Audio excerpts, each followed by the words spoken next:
Ôtez pas tout ça, bien-aimés frères et sœurs. Où sont passés les labos biochi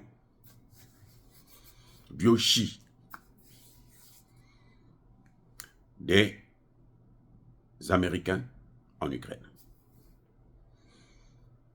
Pourquoi Igor Kirillov a été neutralisé par un acte terreau au cœur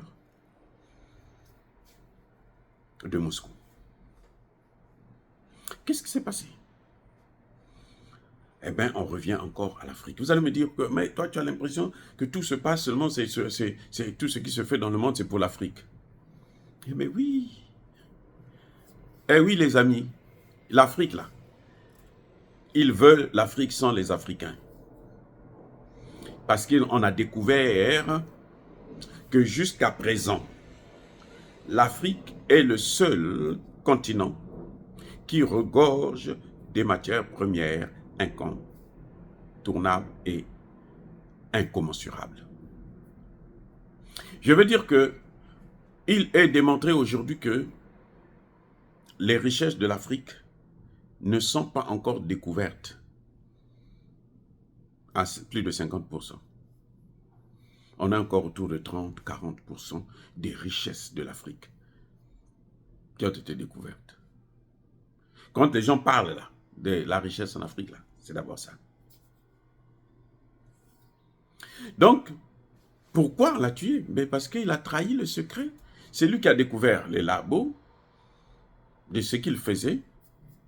Tout ce que vous connaissez comme pandémie, tout ce que vous connaissez comme maladie, ont été créés, les grandes là, ont été créées dans des laboratoires pour exterminer qui? D'abord les Africains.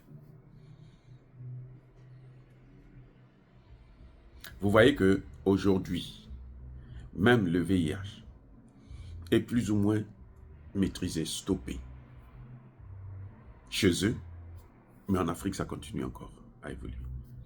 Parce qu'aucune mesure sérieuse n'a été prise, notamment par les Africains, parce que nous attendons toujours que les mêmes qui viennent mettre le feu viennent apporter aussi de l'eau pour éteindre. Or, eux, ils savent pourquoi ils ont mis le feu. Ils ont mis le feu pour que la maison brûle. Donc, pourquoi vous voulez qu'ils vous apportent de l'eau? Ils vont vous apporter le gasoil à la place de l'eau, les amis. Soyons sérieux. Et nos dirigeants, jusqu'aujourd'hui, n'arrivent pas à comprendre. La plupart de ces labs qui étaient en Ukraine sont maintenant, vous savez où? En Afrique, au Maroc surtout. Il y a d'autres pays africains, mais le gros lot là se trouve au Maroc.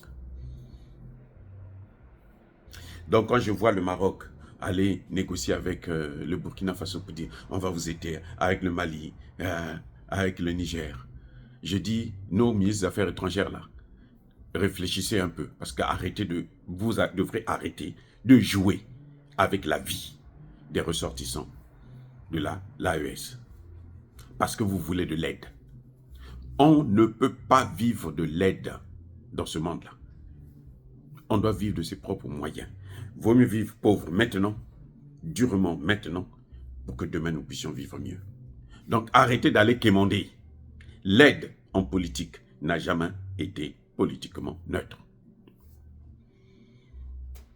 Ils ont essayé avec Ebola. Ils ont essayé avec le VIH. Et vous savez quoi? Ils se sont rendus compte que les Africains ont une certaine immunité. Dieu merci, grâce à Dieu, nous devons encore dire merci. Mais il y a quand même beaucoup qui tombent. Mais en fait, c'était fait pour nous éradiquer. Il y a un grand chercheur français, enfin un grand pour les Français, quoi, qui disait ce que nous ne pouvons pas faire pour des raisons morales, les guerres et la maladie vont le faire pour nous, à notre place. Donc, on vous envoie une maladie, on vous envoie, on organise des guerres, et puis voilà. Vous voyez comment ça est en train de se battre au Soudan. Vous voyez comment le Sahel est à feu. On nous impose des guerres. On n'est jamais venu, hein. Il n'y a aucun Africain qui est venu aux États-Unis là, ou en Europe pour faire une guerre. Moi, je n'en connais pas. Peut-être que vous connaissez, mais moi, je n'en ai jamais vu. Mais eux, ils font tout pour nous mêler dans leur guerre. Il y a eu un accident au Maroc. Un accident, c'était un camion militaire américain. À l'intérieur, il y a eu 5 personnes qui ont trouvé la mort. Qui étaient ces 5 personnes?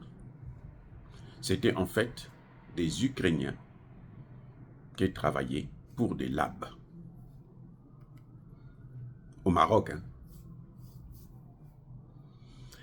Donc, les Africains, nous devrons savoir que la guerre hybride, c'est ça qu'on appelle la guerre hybride. La guerre hybride, on utilise tout. Voilà. Au lieu de nous envoyer les bombes, parce que là, c'est trop visible, on leur a rien fait. Donc, on prend des maladies.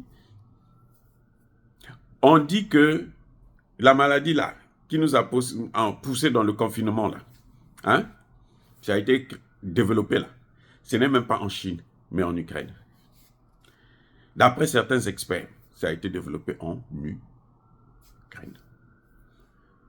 Et puis, on a propagé ça. L'objectif, c'était l'Afrique.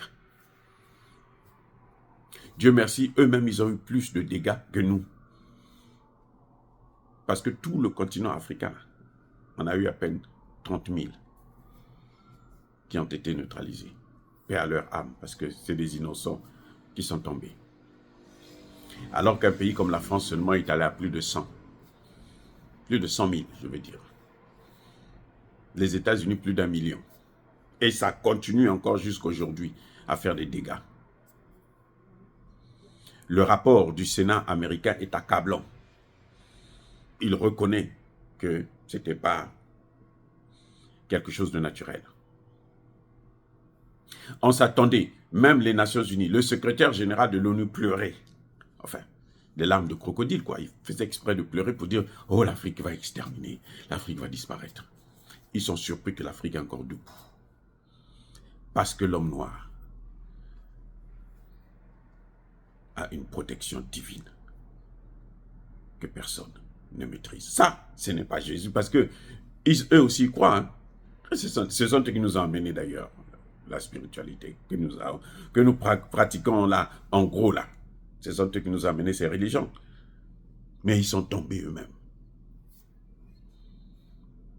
Donc, ne soyez pas surpris qu'il y ait encore, vous avez vu le truc Ebola, comment ça fait des dégâts en Afrique.